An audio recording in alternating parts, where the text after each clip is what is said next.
Isso, antes do seu exemplo, eu gostaria de entender que o senhor falou em penas mais duras, porque durante a sua pré-campanha, o senhor exaltou e disse que se inspirava na política do presidente de El Salvador, Nayib Bukele. O governo dele reduziu os índices de criminalidade, mas usando medidas de exceção. Recentemente, o senhor passou a dizer, eu não sou Bukele, mas manteve pontos centrais da política dele, como, por exemplo, o fim da presunção da inocência para pessoas que forem classificadas como inimigas da nação. Quem é que vai definir quem é um inimigo da nação? E como é que o senhor garantiria que não haveria arbitrariedades na classificação de uma pessoa que é inimiga da nação? Renata, isso já acontece hoje. Quando há uma investigação tocada por uma polícia ou um Ministério Público que demonstra que há uma formação de quadrilha, que demonstra que há membros de uma facção como o PCC tocando uma operação na Baixada Santista, a autoridade policial determina isso. Isso é uma determinação que já é feita, isso já é bem tradicional no direito. Prisões sem mandato, tortura e desaparecimentos, violação do devido processo legal. Eu vou fazer tortura? Prisões arbitrárias. Estou perguntando ao senhor. Não. Essas são as políticas do Bukele.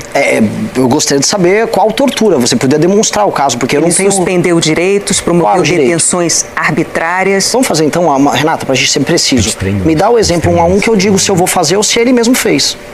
Não, são denúncias graves de violações lá em El Salvador. Eu tenho que saber qual foi a denúncia, porque eu acompanho o caso de El Salvador. Suspensão de direitos, por exemplo, como a presunção da inocência, que o senhor acabou de dizer. Sim, e quem classificaria quem é o inimigo da nação? As autoridades policiais. Vou dar um exemplo. Agora passou uma legislação que trata membros de facções criminosas. Autoridade policial. Sim, as autoridades policiais, o Ministério Público, a Polícia Federal, e como o processo investigativo. Arbitrariedades o devido processo legal. O devido processo legal existe para isso. Mas, Renata, eu estou surpreso porque isso já acontece hoje. Hoje existem investigações que determinam que uma pessoa é membro de uma facção. Uma influencer chamada Deolane. Descobriram que a Deolane, ela era não apenas uma influenciadora, mas uma advogada ligada ao PCC. Ora, a investigação pegou ela foi presa. Isso é o básico, isso já existe. Não é nenhuma novidade. Declarações dos senhores. Mas é que esses pontos sobre El Salvador, muitos elementos que foram adotados ele dominou quem saiu de maneira muito similar vão ser adotados por mim. Por exemplo? Lista. Eu vou dar um exemplo. A ideia de enfrentamento usando um regime especial, aqui o estado de defesa, em áreas dominadas pelo crime, eu vou adotar. Vai ter um regime de exceção em favelas para eu retomar a favela. Julgamento coletivo de réus. Prisões baseadas em denúncia anônima. O Brasil já existe prisão baseada em denúncia anônima. O Disque Denúncia existe. A questão é não só em denúncia anônima. Julgamento coletivo de centenas de réus. Vou dar um exemplo, deixa eu um a um. Denúncia anônima. Hoje, se você fizer uma denúncia anônima de que uma pessoa é membro de uma facção e há um processo de investigação que leva esse investigado à cadeia porque encontraram outras provas, é tudo normal, isso existe na legislação brasileira. Isso não é novidade. Julgamento coletivo de centenas de réus. É um caso, você conhece esse caso? El Salvador. É um caso, eu vou te narrar. 456 pessoas, lideranças de um movimento chamado MS-13, que é basicamente a principal facção de El Salvador, em que eles foram julgados num modelo similar ao de Nuremberg pelo assassinato de 29 mil pessoas, ou seja, eles foram corresponsabilizados pela cadeia de comando num modelo muito similar ao julgamento de Nuremberg.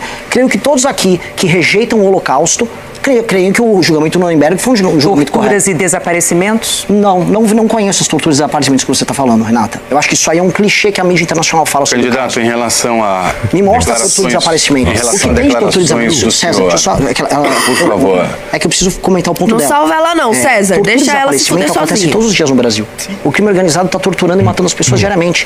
Além das mortes na casa das 40 mil pessoas que acontecem todos os anos, desaparecem outros milhares. São corpos que não são encontrados. Dá para institucionalizar isso. Né? Mas esse é o problema, já está institucionalizado. Se você vai numa favela em que não há Estado democrático de direito, em que as pessoas não dispõem de nenhum direito, as pessoas precisam não salva não, e elas podem ser torturadas nesses lugares. Cabe ao Estado recuperar essas áreas. São todas denúncias que vieram de famílias de El Salvador, são denúncias levantadas pelo jornalismo profissional fazendo reportagens em El Salvador e até mesmo por parte de entidades independentes que fiscalizam segurança pública também em El Salvador. Nossa, velho, os caras tentaram ir pra cima, ele inverteu o jogo e colocou os caras na parede. Eu acho engraçado que, assim, pra perguntar pra eles sobre o negócio da soberania do país, eles, não, eu quero que você traga o estudo, Aí ele, tá bom, eu quero que vocês me falem que fontes vocês estão pegando isso daí. Ele, não, porque as famílias dizem, tralhe. Porque as famílias dizem, jornalistas independentes, cadê o dado, meu filho? Você não tá pedindo a pau do dado? Foram mal preparados pra entrevistar Renan Santos no no Jornal Nacional. Quando ele pediu detalhe pra ela respondeu: El Salvador. Agora foi o vídeo. Soltou tipo, é o Salvador aleatoriamente, cara. Uai. Cara, foi muito bom. E assim, o Trali tentando salvar ela e o Renan não, tô batendo assim, mais um pouquinho aqui. Esse ponto de El Salvador, a gente estudou ponto a ponto. Por que aconteceu? O Zema, ele caiu 2 vezes nisso. Ele conseguiu cair 2, porque é burro. Ele foi no Globo News, tomou na cabeça, foi no Jornal Nacional, tomou na cabeça. A gente pegou, vamos ver a lista, porque isso é uma coisa também, isso também é uma estratégia. Eu lanço uma lista aqui de coisas que às vezes são pequenas, mas no montante parece um monstro. E não, traz a lista, a gente ensaiou isso. Ponto a ponto. Vamos ponto a ponto? Então vamos lá. Prisão de pessoas sem mandado. Isso já existe. Prisão preventiva e prisão temporária é isso. Vamos lá. Julgamento coletivo, ele mesmo disse. Isso já aconteceu, inclusive, aqui no Brasil, por exemplo, quando você tem a Comissão da Verdade. Ele só não citou essa parte. Ele falou de Nuremberg, não falou da Comissão da Verdade. A gente testou. Os desaparecimentos. Não tem esses casos de desaparecimentos. Aqui no Brasil desaparece gente todos os dias. Qual era o outro ponto? El Salvador. O outro ponto era... Zero. Qual era o ponto? Tinha outro ponto que ele falou. Enfim, a gente ensaiou todos os pontos e teve resposta para todos os pontos. Tanto que eu até falei pra ele, a gente falou pra ele assim, cara, insiste na lista. Porque a hora que ela perceber que você tem resposta pra tudo, ela vai mudar de... Você fala, não, traga a lista, porque tem que desmistificar isso. E aí, mano, eu acho que essa parte os jornalistas estavam esperando muito, assim, ele vai se fuder. E ele chamou, não, traga a lista. Traga a lista. Os caras falam, El Salvador. El Salvador. Jornalistas independentes me disseram. Me disse, meu. Olá, já deu seu like? Não deixe de ajudar o canal. A segurança pública, o senhor tem defendido recorrer a estados de defesa, GLO e intervenções federais. A promessa do senhor é, em 1 ano, recuperar todos os territórios dominados pelo crime organizado, facções criminosas, no Brasil, ou seja, em todo o país. Essa promessa, portanto, já foi feita pelo senhor. Eu quero lembrar o caso aqui do Rio de Janeiro. Em 2018, o Rio ficou sob intervenção federal, durou 10 meses e meio. O custo dessa intervenção foi de R$1,2 bilhão e de lá para cá o crime organizado expandiu ainda mais, né, a dominação sobre territórios do Estado. Então, eu pergunto ao senhor, o que permite ao senhor dizer que é possível implantar esse seu plano ao mesmo tempo em todo o país e nesse prazo de 1 ano? Grande pergunta, César. Vamos lá. O Brasil vive uma guerra, é uma guerra que foi declarada unilateralmente. O crime organizado está em guerra com você que está nos assistindo e você fica considerando, vamos dizer, que tua vida é ser refém. Se você mora numa favela, o crime organizado manda em você, pode te desalojar da tua casa, pode eventualmente se interessar de maneira sexual pela tua filha e você não tem como se defender. A vida no país que está em guerra é uma vida triste. Hoje, quase 40 milhões de brasileiros vivem direta ou indiretamente sob a influência do crime organizado. Portanto, o que eu defendo é a criação e a declaração de uma guerra contra o crime organizado. É a aceitação de uma realidade que já é verdadeira para os brasileiros. Precisamos de uma guerra contra eles. Esse é o primeiro ponto. Vou voltar um pouco no tempo para te responder. Antes da GLO do Temer, nós tivemos as UPPs aqui no Rio de Janeiro, que foi uma outra tentativa de entrar em áreas tomadas pelo crime organizado, que no início obtiveram sucesso com as operações do BOP, e depois não deram certo. Por quê? Porque o Brasil não fez um arcabouço legal para permitir a continuidade desse processo. Exato. Puta, cortou a resposta. Eu duvido que parou ali. Esse é o principal ponto. Esse é o principal ponto. Não adianta você fazer operação, você vai ficar enxugando gelo. Se o cara vai preso, ele vai solto, meu irmão. E todo o plano do prender uma toa é justo no passo da parte que ele ia começar agora. Puta, na hora que ele... agora o ar acabou, bum, cortou. Puta que merda. Eles estão querendo comparar uma operação que aconteceu durante certo tempo no Rio de Janeiro com uma política de Estado que a gente vai implementar. A gente está implementando uma política de Estado, que é todo... A gente está englobando muitas coisas, não só uma operação de guerra na favela específica, pô. Tem todo o arcabouço legal, a gente vai deixar os caras mais tempo presos, a gente vai prender os caras ligados à facção por muito tempo. Tem muita coisa que está envolvida nisso. Não é simplesmente uma operação como aconteceu no Rio de Janeiro. Prendeu todo mundo, soltou todo mundo, acabou. Próximo. Se eleito, vai descumprir decisões do Supremo Tribunal Federal que o senhor considerar ilegais. Um presidente da República, assim como qualquer cidadão, se discordar de uma decisão, pode recorrer exatamente à justiça.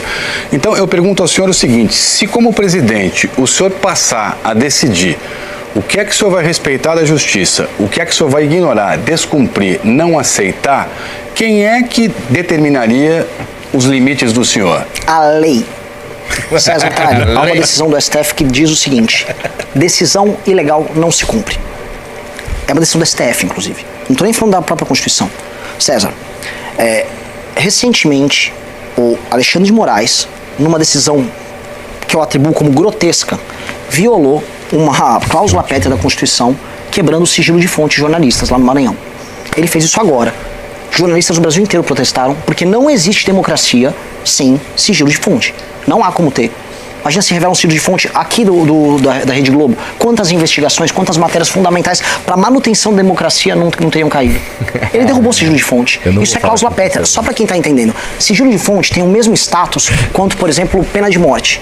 Então, na mesma linha, o Alexandre de Moraes podia, por decreto, ali da cabeça dele, mandar, por favor, se execute fulano de tal por descumprimento de uma regra. Tem o mesmo peso de eliminar o sigilo de fonte. Não se deveria, por parte das autoridades, cumprir uma decisão grotesca que quebra basicamente um princípio constitucional basilar. Não é que eu vou...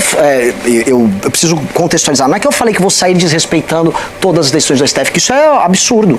O que eu avisei num podcast, e depois eu repeti lá na Globo News, numa ótima entrevista com a Natuza, foi o seguinte: uma decisão, num caso específico, como por exemplo, eu estou fazendo uma operação para libertar a população de uma favela, aqui no Rio de Janeiro. Aí no meio dessa operação, quando a própria população está denunciando casos de violência que aconteceu contra elas, vem uma decisão monocrática do STF, absolutamente legal, dado que eu estarei cumprindo o devido processo legislativo, o devido processo legal naquela operação. E aí eles mandam... Por favor, se nós... Se eu não te der esse exemplo, eu não vou conseguir. Um senador, um prefeito, um governador, poderiam fazer a mesma coisa? Ou isso seria uma prerrogativa só do senhor, caso eleito presidente da República? Poderiam fazer. Porque decisão... Na verdade, qualquer cidadão, diante de uma decisão ilegal, ele pode não cumprir.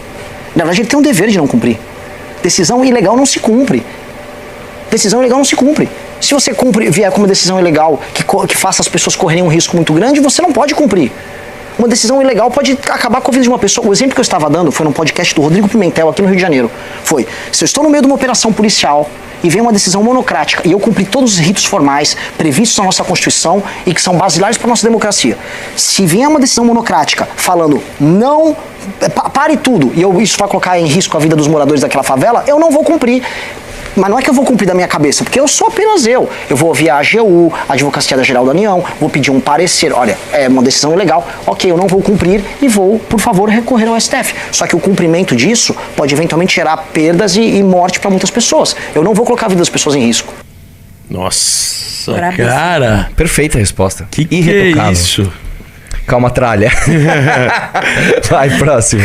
É assustador, é assustador para os caras da Globo, cara. Ouvirem ele achou, os caras acharam que iam fazer essa pergunta pra ele ia mijar na vida.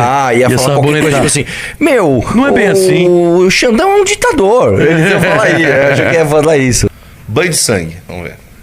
Então, só pra gente seguir aqui, por favor, declarações do senhor. Matar quem roubar e fazer um banho de sangue. O senhor disse que o senhor não é o Bukele. Só isso aqui, mas já podia só parar. Obrigado, uma pausa, cara. Obrigado pela honestidade em defender e falar o que o Renan falou. Eu amei o jeitinho. Você voltar um pouquinho, você vai ver o jeitinho do Renan colocar água assim. Vai. Meu momento. Feliz pra caramba. Tem esse tom defendido pelo Nayib Bukele. Na última segunda-feira, um rapaz chamado Eduardo, lá em São Paulo, ele viu sua namorada sendo assaltada no meio da rua, aparece o bandido, ele tenta evitar o assalto. O bandido olha pro Eduardo, puxa a arma, dá um tiro na cabeça do Eduardo. A cabeça do Eduardo explode e o sangue vaza na rua. Houve um banho de sangue na segunda-feira de um inocente. Eu acho que o sangue que tem que jorrar não é dele. O sangue que tem que jorrar do bandido.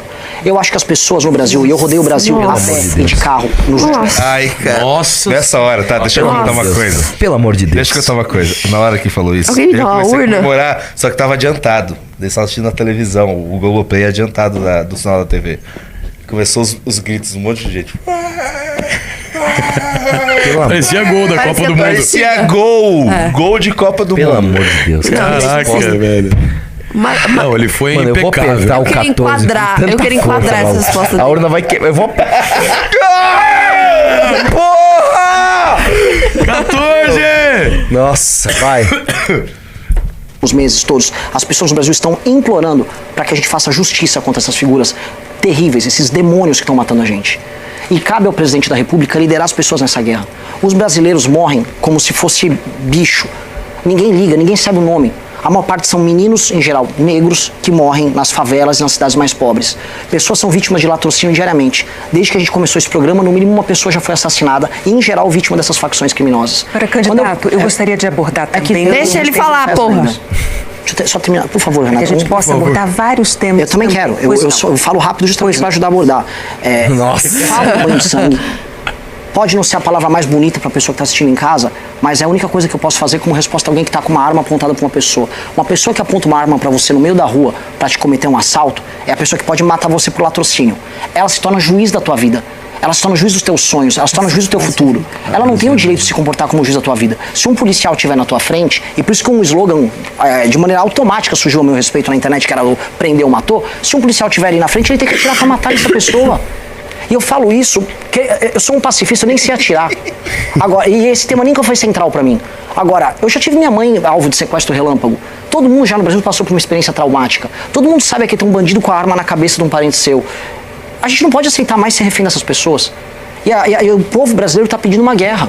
É uma guerra que o brasileiro quer. Nossa, que Nossa, coisa. Pelo amor de Deus, cara. Pelo amor de Deus. E eles falando, Arthur, eu sou um pacifista. Eu sou um pacifista. Eu nem sei atirar.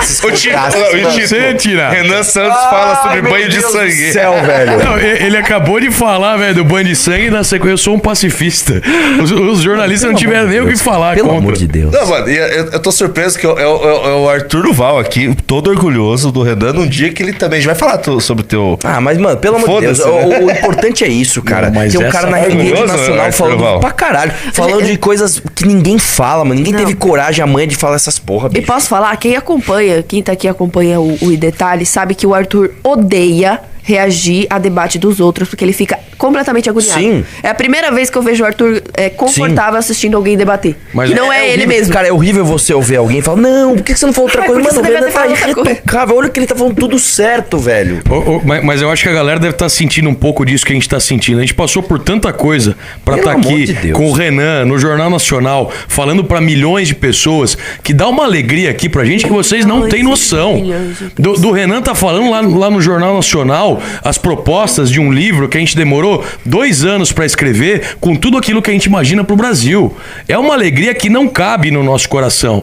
Então, a gente quer extravasar, falar, postar, que vocês compartilhem muito essas coisas, porque já é uma vitória em si a gente tá reagindo a um negócio desse, né, Ana? Exatamente, exatamente. É muito bom. Eu acabei de ver um comentário aqui, galera.